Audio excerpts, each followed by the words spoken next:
वो बता दें कि हाँ 2 साल तक हम एक भी भर्ती नहीं निकालेंगे, लेकिन निकालें तो फिर कमिटमेंट होना चाहिए कि कोई भर्ती निकाली तो उसको कहे कि जनवरी में निकली है, दिसंबर तक आपको अपॉइंटमेंट देंगे। तो वो आदमी 1 साल के लिए कहीं कर्जा लाके किसान मजदूर अपने बेटे को पढ़ाए और उसका सिलेक्शन हो, लेकिन होता ऐसा नहीं है। अध्यक्ष महोदय, भर्तियां निकाली जाती है सरकारों के द्वारा, चाहे कोई भी सरकार रही हूं, भर्ती निकलती है और भर्ती निकलने के बाद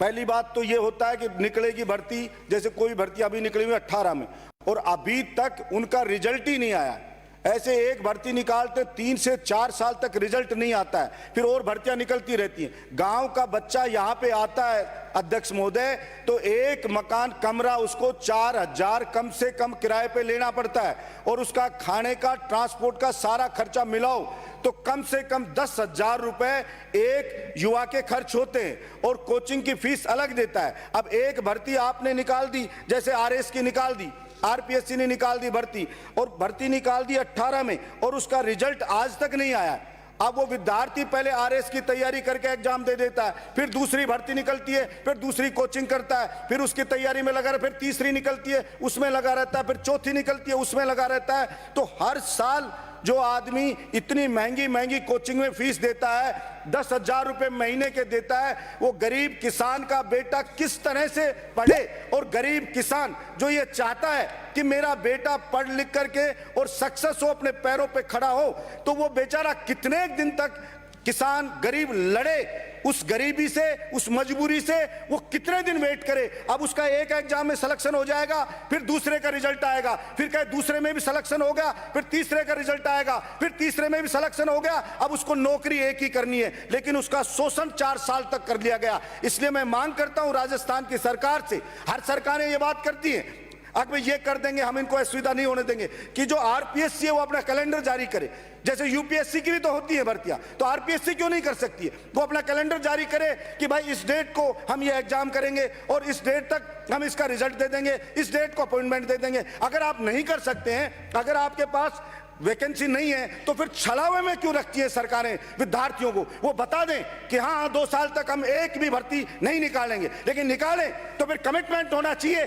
कि कोई भर्ती निकाली तो उसको कहे कि जनवरी में निकली है, दिसंबर तक आपको अपॉइंटमेंट देंगे। तो वो आदमी 1 साल के लिए कहीं कर्जा लाके किसान मजदूर अपने बेटे को पढ़ाए और उसका सिलेक्शन हो, लेकिन होता ऐसा नहीं है। इसलिए हर सरकार ये कहती है, तो मैं सरकार से मांग करता हूं और अपेक्षा करता हूं, देखिए जो युवा है, मुझे नहीं पता सबको पता लगता है कि नहीं लगता है। अध्यक्ष महोदय, मुझे कई लोग, साथी लोग कहते हैं सारा दर्द बलजीत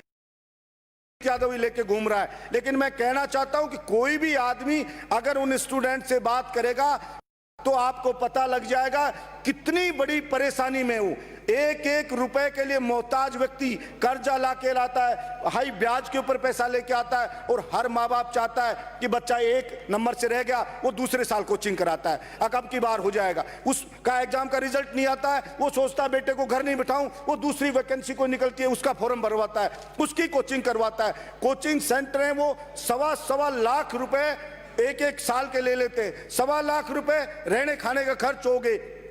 अब 1.25 लाख, 2.5 लाख रुपए कोई आदमी 1 साल के दे, फिर दूसरे साल के दे, फिर तीसरे के दे, चौथे के दे, तो कहां से किसान लाए? खेती में कोई इनकम हो नहीं रही, पानी खत्म हो गया, बिजली पूरी मिलती नहीं है और सूखता जा रहा है। एक बार ट्यूबवेल कराता है, पानी सूख जाता है, उसको 2 साल बाद वापस ट्यूबवेल कराना पड़ता है, उसको नीचे करवाओ, वो सूख गया, फिर होता है, फिर 2 साल बाद कराना पड़ता है। तो मैंने पिछली बार भी एक सदन में ये बात को रखा था कि एक बार इन और चीजों से बजट चाहिए, आप एक बार बंद कर दो ये सब और चीजों पे, चाहे कम दे दो भले ही, लेकिन एक बार जो यहाँ किसान प्रधान देश है, हमारा प्रदेश है, उस किसान को पानी की व्यवस्था करी जाए। हमारे वहां पर है यमुना सर, और बहती है फ्लो बारिश के दिनों में, वहां का पानी लाया जा सकता है, डैम बना के डाला जा सकता है, उससे वाटर लेवल भी ठीक हो जाएगा और सिंचाई नहर के जरिए भी पानी दिया जा सकता है। इसी प्रकार से चंबल नदी है, वो खतरे के निशान से ऊपर बहती है, उस वक्त वो पानी चला जाता है हमारे स्टेट से, उस पानी को रोका जाए। इस बार भी जैसे कितनी बही, तो वो पानी किसान के काम आ सकता है।